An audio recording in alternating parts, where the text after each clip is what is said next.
बिस्मिल्लाहिर्रहमानिर्रहीम। अस्सलाम वालेकुम। मैं हूं ईसा नकवी और मेरे साथ शौकत महमूद बसरा साहब मौजूद हैं। पाकिस्तान तहरीक इंसाफ के वो रहनुमा। 96,000 फॉर्म 45 के मुताबिक इनका वोट है। इनके हलके में जो फॉर्म 45 हैं 349 पोलिंग स्टेशन के, उसके मुताबिक एजाजुल हक साहब के कोई लगभग 58,822 वोट बनते हैं, जबकि नूरुल हसन तनवीर जो इन दोनों के दरमियान फॉल करते हैं तकरीबन 72,000 वोटों के साथ। तो डिक्लेयर जिसको विनर किया गया है वो हैं एजाजुल हक साहब। ये वो मामला है जिसके ऊपर डॉक्यूमेंट्स के साथ और क्या हुआ फिर इस्लामाबाद हाई कोर्ट में गुज़श्ता वीडियो में मैं डिस्कस कर चुका हूँ। बसरा साहब के साथ ये जो नशिस्त है ना, इसका एक बड़ा खुसूसी मकसद है। पाकिस्तान की सियासत के डायनामिक्स किस तरीके से तब्दील हो गए इस 8 फरवरी के इलेक्शन ने जो बुनियाद डाल दी है, ये कहाँ लेकर जाएगी पाकिस्तान की सियासत को। और जो इस वक्त गालिबन 6 साल का बच्चा है जिसकी मेमोरी डेवलप होना शुरू हो चुकी है, याददाश्तें महफूज होना शुरू हो चुकी हैं, उससे लेकर 35 साल तक का नौजवान अगले 35 साल तक इस मुल्क की सियासत पे जिसने वोट डालना है जाकर, जो 2024 का 8 फरवरी का इलेक्शन है, कतई नज़र इसके कि नतीजा और नतीजे में कौन विनर अनाउंस हुआ, ये लोग बैलेट बॉक्स पे क्या करेंगे। और मियां मोहम्मद नवाज शरीफ वो आए थे लंदन से चौथी मरतबा वज़ीर-ए-आज़म बनने के लिए और इमरान ख़ान को पाकिस्तान की सियासी मंजरनामे से माइनस करने के लिए।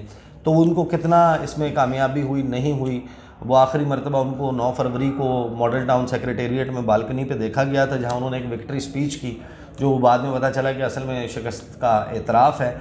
मियाँ साहब क्यों चले गए, गायब हो गए, उसके बाद से नज़र नहीं आ रहे।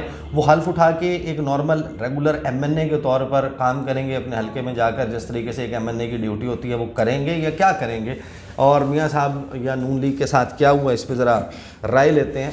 बसरा साहब, मुझे ये बताइए कि जो साउथ पंजाब है, मैं भी वहीं से, मेरा भी ताल्लुक़ है, वहाँ पर सियासी जमातों की मजबूरी होते थे शख्सियात, इलेक्टेबल्स। हाँ, शख्सियात की मजबूरी नहीं थी कि मुझे फ़लाँ पार्टी का टिकट मिल जाए। ये 8 फरवरी के बाद वाले जितने भी इलेक्शंस होने हैं, क्या अब आप देखते हैं कि इलेक्टेबल्स का फ्यूचर, सियासी खानवादों का फ्यूचर क्या है? देखिए, मैं फिर कह रहा हूँ कि शेख ज़ुल्फ़िकार भुट्टो के वक्त तो ये हुआ था कि उन्होंने किसी कंडक्टर को भी टिकट दे दिया था ना, बड़े बड़े सरदार, बड़े बड़े चौधरी, बड़े बड़े मखदूम, उनकी ज़मानतें ज़ब्त हो गई थी। सेम इस वक्त ये हुआ है कि हर हरबा इस्तेमाल कर लिया, इसके बावजूद जितने इलेक्टेबल थे उनको जितवाया गया, 4-4 दिन रिज़ल्ट लेट किया गया। और ये क्राइटेरिया नहीं रहा, जो आप डिस्कस कर रहे थे ना कि GT रोड, पढ़ा लिखा नौजवान, इसने इतना बड़ा इनकलाब बर्पा कर दिया ईसा भाई कि गांव में है, चोलिस्तान में है, कोई पहाड़ों में है, कोई पढ़ा लिखा है, कोई अनपढ़ है, एक एक चीज़ देख रहा है और समझ रहा है कि सही क्या है, गलत क्या है, सच क्या है, झूठ क्या है। उसने खड़ा कर, उसको 4-4 हुकूमतें इन्होंने ली हैं, 4-4 बारियाँ ली हैं। हमारे हल्कों से जो इलेक्टेबल हैं 4-4 5-5 बार MNA रहे हैं, वज़ीर रहे हैं, डिलीवर नहीं किया। आज भी कहते हैं एक बारी और दे दो, जैसे ये कहते हैं कि 5वीं बारी बना दो। तो लोग इनको मुकम्मल तौर पर, जो यंग जनरेशन की आपने बात की है, जो सबसे बड़ा फैक्टर है, यकीन माने हमारे जो बुज़ुर्ग हैं ना, 67 से 50 से ऊपर जो थे या 60 के ऊपर थे, और उन्होंने कहा भी ना कि शौकत बसरा नूं वोट नहीं पाना, इमरान खान का कैंडिडेट है, तो यार इनू पा दो, तुम नून लीग नूं पा दो। या उसके नौजवान ने क्या कहा, उसने कहा मैंने वोट डालना सिर्फ इमरान खान को और शौकत बसरा को। ये इतनी बड़ी नहीं। बसरा साहब, मुझे ये बताएं कि ये हुआ क्या है। मिथ्स हैं पाकिस्तान की सियासत में, जिसके साथ इदारे ना हो वो नहीं जीतता, जिसके साथ मीडिया ना हो वो नहीं जीतता, जिसके साथ इलाके के बड़े बड़े सियासी घराने ना हो उसको तो वो तो जीत ही नहीं सकता बिल्कुल भी।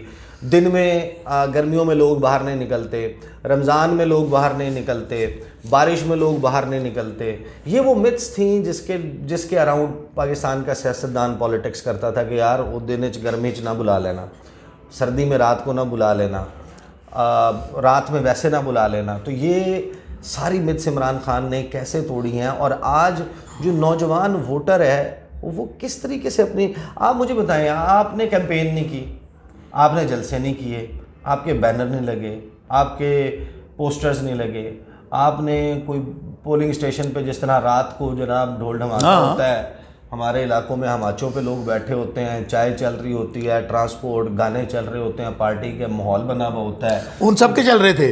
हाँ। हमारे ये कुछ भी नहीं किया, आपको फिर वोट क्यों दिया लोग? अच्छा, मैं आपको एक और बात बताऊं, वो ये इंडिकेशंस क्या दी जाती थी, यार इंटरनेशनल इस्टेब्लिशमेंट, लोकल इस्टेब्लिशमेंट, वो जी मीडिया और ये वो सारे लवाजमात ہمارے خلاف تھے. انڈیکیٹرز کیا تھے؟ ਇਹਨਾਂ ਦੀ ਗੱਲ ਹੋ गई है, साड़ी गल हो गई है, पल्ले दी तेला तो कर दी फिर दी मेला मेला. लोगों को ये बता रहे थे हमारी हुकूमत आनी आनी है, इन्होंने नहीं आना, हमारे साथ आ जाओ. ये इंडिकेटर है उसका. इनके खिलाफ पर्चे हैं, कैंपेन नहीं करने देंगे, इनको ज़मानतें, इनके वो कागज़ रिजेक्ट करा देंगे. लोग चुप करके बैठे रहे और इनको गलत फहमी रही. ये सर्वे कराते रहे, कभी झूठ का सर्वे आ गया, कभी दूसरा सर्वे आ गया. लोग ज़हनी तौर पे इस वक्त इतना मैं समझता हूँ नौजवान बाशऊर हो चुका है, वो हर बात को समझ रहा है, अंडरस्टैंड कर रहा है. और उसकी मैं फिर कह रहा हूँ सबसे बड़ी वजह खान साहब बतौर एक लीडर के सामने आए हैं.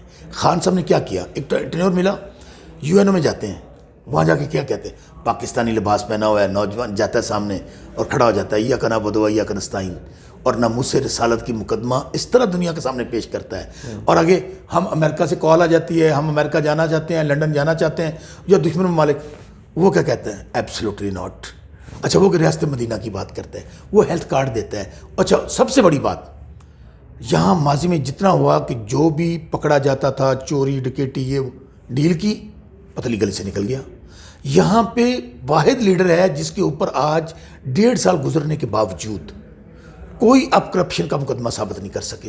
सब फेक बात माओ बहनों बेटियों तक आ गई. सो लोग जो है ना इस वक्त एक तब्दील हो चुका है माशरा मुकम्मल तौर पे. और ये तब्दीली जो है 15, 20, 30, 50 साल जब तक ये खान साहब को मौका नहीं देते, लोग एक दफ़ा चूँकि अपना फ्यूचर जो है ना नौजवान वो इमरान खान की शक्ल में देख रहा है. वो देख रहा है कि मेरा मुस्तकबिल इनके हाथों में नहीं है जो 4 बारियां ले चुके हैं, वही पुराना जो हम आएंगे. उस तरह से सियासत को रिजेक्ट किया कि जिसमें बिलावल जो है वो कह रहे थे कि शेर खून चूसता है, वही विरासती सियासत ना. हाँ. अभी खान साहब अंदर गए, बिलावल ये सब कुछ कह रहे थे और आज फिर वो बैठे हुए हैं और बैठकर दोबारा हुकूमत साजी की कोशिश करें. बसरा साहब मुझे ये बताइए कि पाकिस्तान में सियासी जो लीडरशिप है उसकी पॉपुलैरिटी में उतार चढ़ाव ये आता रहता है, ये फिनोमेना है.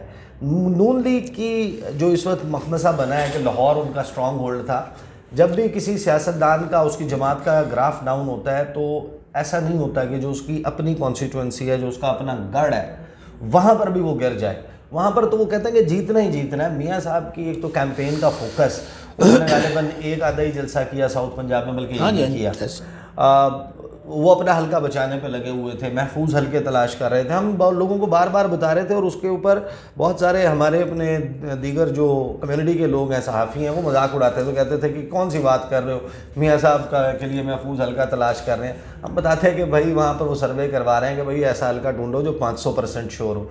वो 500% श्योर करके भी जो नताइज निकले हैं, मियाँ साहब की पॉलिटिक्स बाउंस बैक कर game is over. No politics off. और मैं अब इस इलेक्शन के नतीजे में ये मुस्लिम लीग नून मुस्लिम लीग काफ बनने जा रही है, बन चुकी है. ये मेरी बात आज भी रिकॉर्ड पे रखिएगा. पीपल्स पार्टी को बेनिफिट क्या है कि पीपल्स पार्टी वहाँ पे अंदरून सिंध के अंदर इमरान खान इतना काम नहीं कर सके, पहुँच नहीं सके. मुस्लिम लीग नून तो बैडली एक्सपोज हो गई ना. आपके लाहौर इनका गढ़ था, 22 की कैंपेन का फोकस तख्ते लाहौर कहा जाता था. वल्लाह बाखुदा मेरे लोगों से बात हुई है जो मुस्लिम लीग नून के अंदर, वो कह रहे हैं कि इनफैक्ट अयाज सादिक साहब और हमजा शहबाज 2 सूबाई की सीटें जीते, बाकी सब धांधला हुआ है. 1 लाख से जिन्हें राजा सलमान अकरम उनका रिजल्ट चेंज कर दिया. अच्छा, एक बात मैं आपको बताता हूँ, असल में 130 में यास्मीन राशिद, हाँ, वो देख लें, जो जमात इस्लामी का कैंडिडेट है वो 47 पॉइंट लेके बैठे हैं. 45 उसके मुताबिक कोई 70 साल बुजुर्ग कैंसर पेशेंट जेल में मौजूद, नो कैंपेन नथिंग, कोई उनके लिए किसी ने कोई वहाँ पर जलसे नहीं किए, कोई तकारीर नहीं हुई, किसी पार्टी लीडरशिप ने आके नहीं कहा कि इसको वोट दो. 30,000 के मार्जिन से मियाँ साहब को. इसे भाई एक बात बताऊँ, इन्होंने आखिरी कार्ड खेला ना, आखिरी कार्ड खेला मियाँ नवाज शरीफ वाला कि जी शहबाज शरीफ भी काम नहीं कर रहा, मरियम बीबी का कार्ड भी फेल हो गया. कितना कबूतर, मुझे तो लगता है उन्होंने कबूतर उड़ाने वास्ते पाकिस्तान बुलाया गया है और उन्होंने कहना है मुझे क्यों बुलाया, मुझे क्यों बुलाया, और कहना शुरू हो गए. यही कहते थे ना, मियाँ आएगा तो लग पता जाएगा, मियाँ आएगा तो जनाब महंगाई ख़त्म हो जाएगी, मियाँ वज़ीर आज़म आवे ही आवे. मियाँ ने कहा भाई अल्लाह का नाम मानो, मैं किसके ऊपर हुकूमत करूँ, आखिर कोई जवाब तो होता है. और दूसरी बात पता क्या हुआ है, 2 पार्टी सिस्टम था. मैं खुद पीपल्स पार्टी में रहा हूँ. इसा भाई वो मौला जट नूरी नथ की बढ़ के एक दूसरे को मार दूंगा, कर दूंगा, पटा डाल दूंगा, वो इतना बैडली एक्सपोज हुआ कि एक शख्स को गिराने के लिए फिर सब इकट्ठे हो गए. जैसे इलेक्शन ख़त्म हुआ انہوں نے کہا بات ایک پھر کو گالیاں دینی شروع کر دیں، جیسے اب دوبارہ کام شروع ہے پھر، یعنی کہ لوگ اب اتنا انڈرسٹینڈ کر چکے ہیں، ان کو پتہ ہے کہ اس وقت میں پھر کہوں عمران خان پاکستان ہے. یہ میری بات آپ سمجھ لیجیے نقوی صاحب، عمران خان 80-90% پاکستان میں اس وقت عمران خان کا ووٹ ہے. واللہ باخدا میں انیلسس کے ذریعے کہہ رہا ہوں. اور اس الیکشن کے نتیجے میں جو میسج آیا ہے، اب عمران خان پہلے سے بھی بڑا لیڈر بن گیا کہ عمران خان اندر کیمپین نہیں ہو پا رہی، پارٹی توڑ دی، نشان توڑ دیا، آزاد نشان، ان کو ہر طرح کی بینیفٹ، ساڑھی گل ہو گئی ہے، ساڑھی گل ہو. اچھا آگے سنیں، یہ جو caretaker government set up ہے سارے کا سارا ان کا تھا.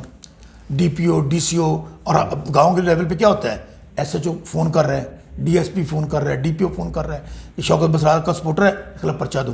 نہیں دو گے، پہلے مناتے تھے پھر پریشر ڈالیں.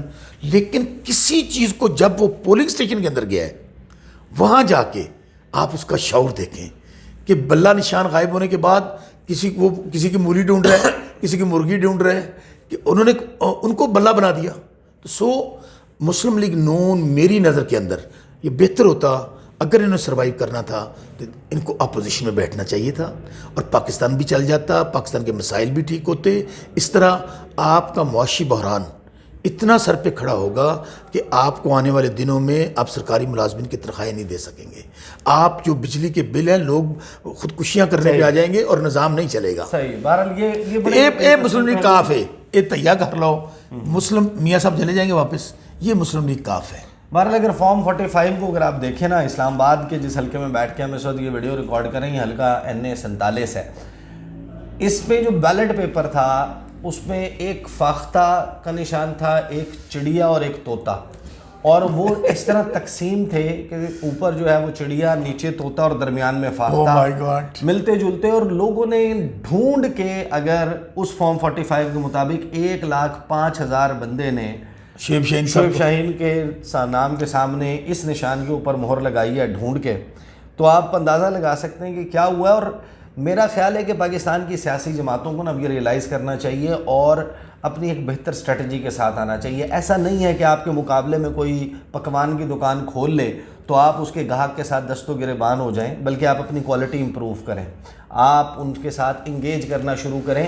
یہاں پر اگر آپ کی پالیسی یہ ہے کہ خیبر پختونخوا کے لوگ بیوقوف ہیں، یوتھ گمراہ ہے اور اوورسیز پاکستانی لاشیں دفنانے آتے ہیں اپنے ماں باپ کی، یہ اسٹریٹجی نہیں چل سکتی. یہ اب وہ وقت نہیں ہے کہ جہاں پر آپ حکمرانی کے نشے میں جو مرضی کہہ جائیں اور عوام کو اپنی ایسی خوابوں کی دنیا سے نکلنا پڑے گا، خوابوں کی دنیا سے نکلنا پڑے گا، ریالٹی میں جانا پڑے گا. یہ ہے. آئی تھنک میں یہ بھی دیکھ رہا ہوں کہ یہ 8 فروری کے الیکشن کے نتیجے میں ایک پازیٹیو چینج آئے گی. یہ جماعتیں بہرحال مجبور ہوں گی کہ وہ اس پالیسی کو فالو کریں جس کو لے کے تحریک انصاف نے سیاست کیا. تو جناب یہ تھی آج کی گفتگو. انشاءاللہ اگلی ویڈیو میں پھر ملاقات ہوگی. اجازت دیجیے. اللہ حافظ.